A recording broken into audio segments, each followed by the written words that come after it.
Ha, pulloposti on isältäni, kapteeni Efraim Pitkätassulta. Hän haluaa, että lähden hänen kanssaan merille, ja hän tulee hakemaan minua.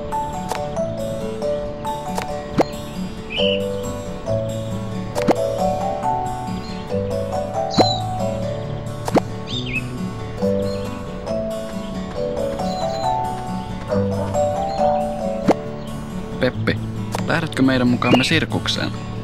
Minä tulen mukaan mihin vain, mutta en tiedä tulenko surkukseen, kun en minä edes tiedä mikä sellainen surkus on. Tekeekö se kipeää?